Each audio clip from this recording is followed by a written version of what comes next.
Today we're sewing another free pattern from Initiative Handarbeit. The Agathe top is a dolman sleeve top with a sleeve band finish as well as a curved hem, a button front, and a collared neckline. I chose a striped linen for breathability and comfort and a classic style. This sew along today is my entrance into a little shift in the way that I sew and choose my patterns for this channel. For 2026, I want to move into the direction of curated collections of versatile items that can be mixed and matched to create many outfits, a capsule wardrobe. As inspiration for this intentional sewing movement, Lintico sent me a capsule wardrobe to share with you. 6 pieces that can be worn together in different ways to create a simplified, streamlined, sustainable wardrobe.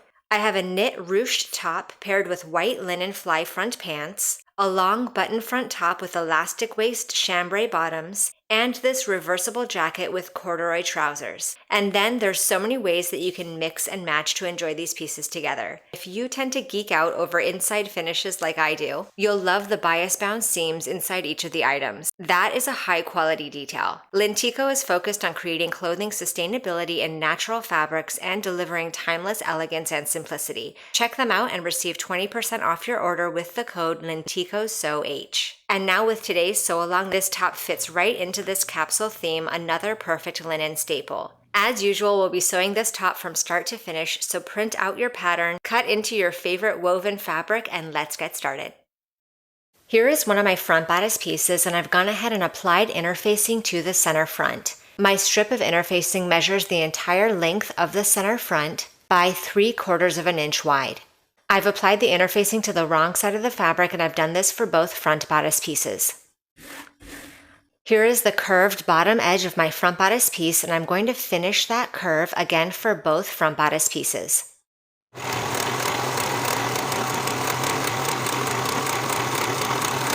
Here is my back bodice piece, and I've also gone ahead and finished that curved edge from the bottom of the armhole to the opposite bottom of the armhole. Now for both front bodice pieces, we're going to fold in the placket. I'm going to fold the placket along that inner edge of the interfacing to the wrong side by that 3/4 of an inch and give that a press. Once that initial fold is folded and pressed to the wrong side, we're going to fold and press it once more by an additional 3/4 of an inch. Add a few pins if you like, then we're going to edge stitch along that inner folded edge from the top and stopping about 3 inches from that bottom finished edge. This will allow us to fold and press the hem nicely into the placket at a later step.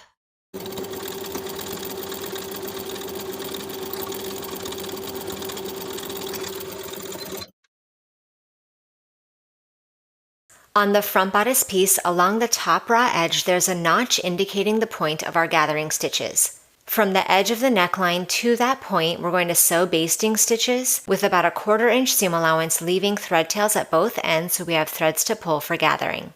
Do this for both front bodice pieces.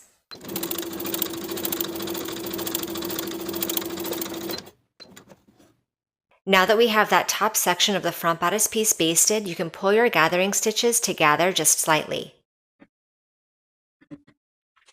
Place one of the corresponding yoke pieces right sides together with the front bodice.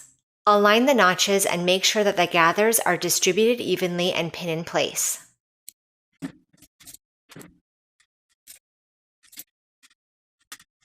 With your remaining yoke piece, place the right side of this yoke onto the wrong side of the front bodice, so that the yoke pieces are now technically right sides together, with the shoulder seam of the bodice sandwiched in between. Add this yoke to your pinning. Repeat on the other side to sandwich your remaining front bodice piece in between the yokes.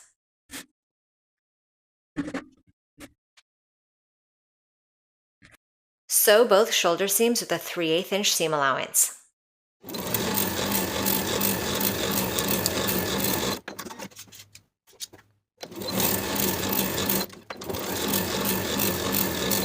Here is the top raw edge of my back bodice piece, and we're going to sew gathering stitches from outer notch to outer notch. Once again, leaving thread tails on both ends so you have threads to pull for gathering.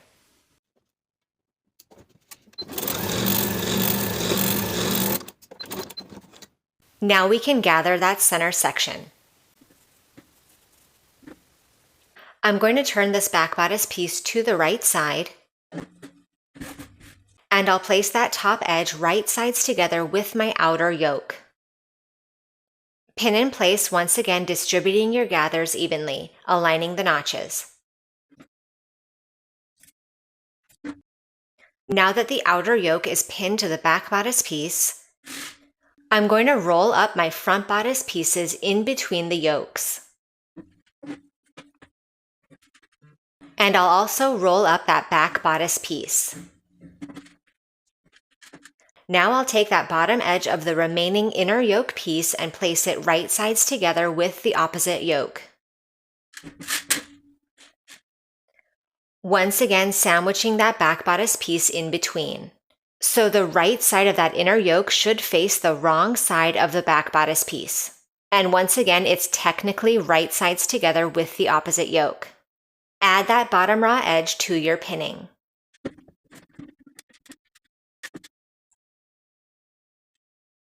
Now all of your pieces should look like this with all the fabric stuffed in between the yokes. Sew that bottom raw edge with a 3/8 inch seam allowance straight across.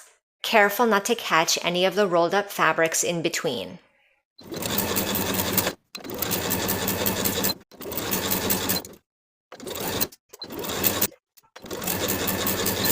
Now we can pull out all of that rolled up fabric from in between the two yoke pieces.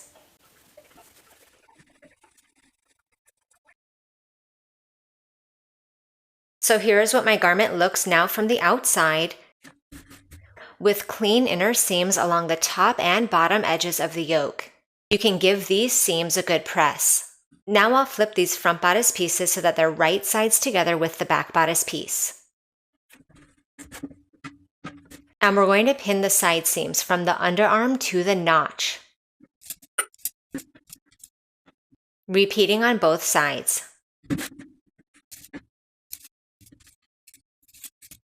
Then we can sew both of our side seams from the underarm to the notch, backstitching to secure with a 3/8 inch seam allowance, and press the seams open.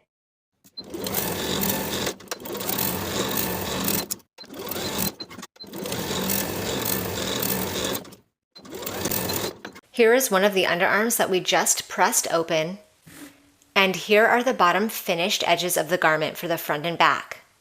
We're going to take those finished edges and press them to the wrong side by 3/8 of an inch. For the front bodice piece, I'm going to press that raw edge all the way underneath the placket that we left a gap in earlier. Do this along the entire bottom edge for both front and back pieces.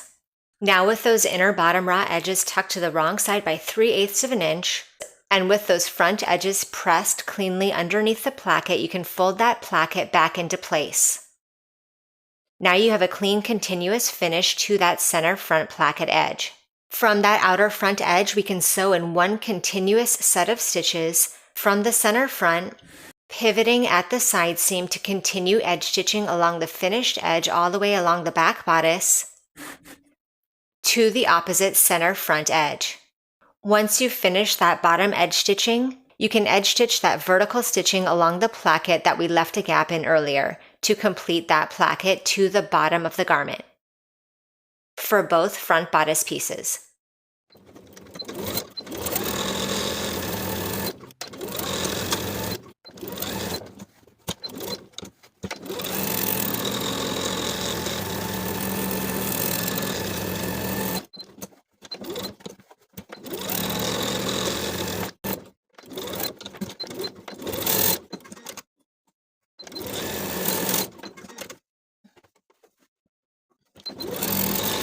Fold your sleeve cuff piece right sides together along the outer edges. Sew with a 3/8 inch seam allowance.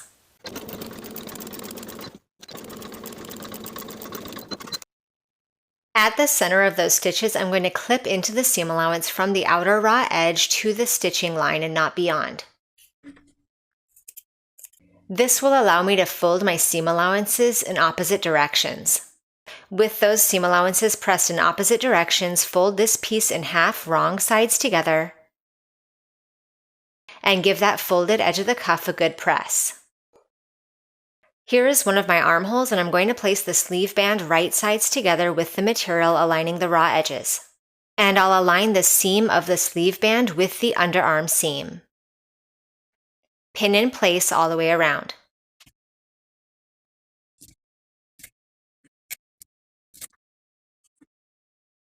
Sew all the way around the armhole with a 3/8 inch seam allowance and finish the raw edges together, then press that seam toward the body of the garment.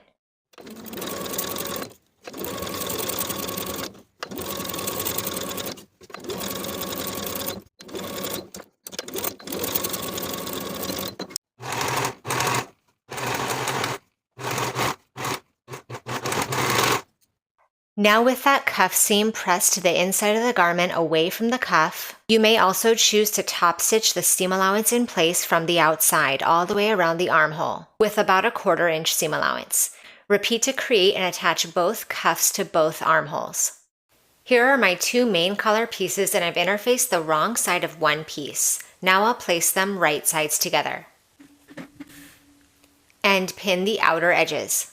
Sew the outer edges from the bottom point along the top pointed edges down to the opposite bottom point with a 3/8 inch seam allowance.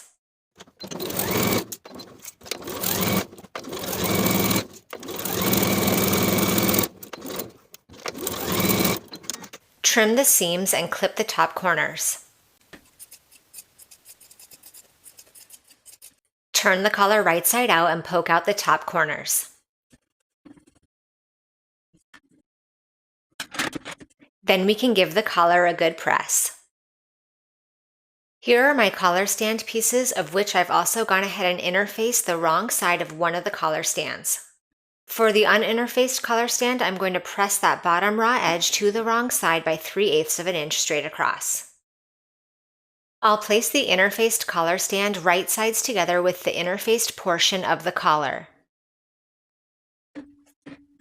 And I'll place the uninterfaced collar stand technically right sides together with the other collar stand, with the collar sandwiched in between. Center the collar in place and pin along the curved edge of the collar stand.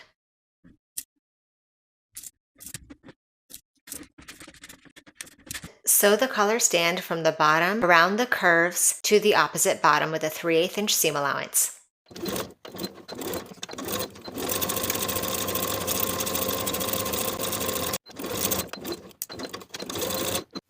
I'm going to trim and clip into those curved corners. Then I'll flip my collar stands right side out and press the seam. Here is my bodice neckline. I'm going to place the interfaced collar stand piece right sides together with the center back and pin in place. Then continue pinning that single layer of the collar stand to the center fronts.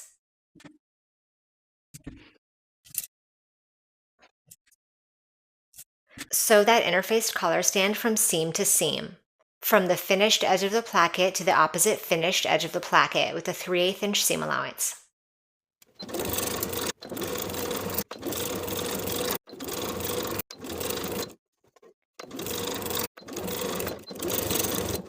So here is the inside of the neckline from the wrong side of the fabric. Press the main collar seam up toward the collar stand. With that bottom edge of the uninterfaced collar still pressed to the wrong side by 3/8 of an inch, we're going to place that folded edge on top of the main stitching line that we just finished. And I'm going to pin that in place from the outside of the garment, pinning inside of that main seam so that I just catch that folded edge in my pinning. Doing this from center front to center front.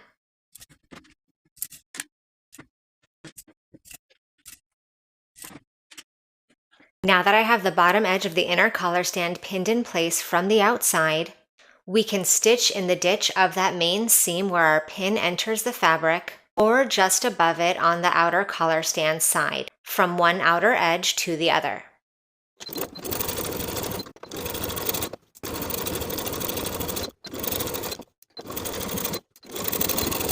Here is my right center front, and I'm going to mark my buttonholes. One buttonhole will be sewn into the collar stand,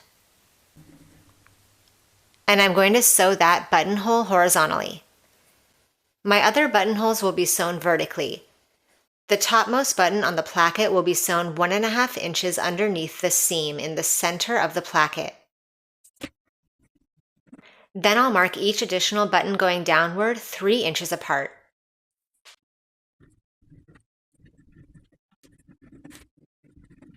Now I'm ready to sew each of my buttonholes in place.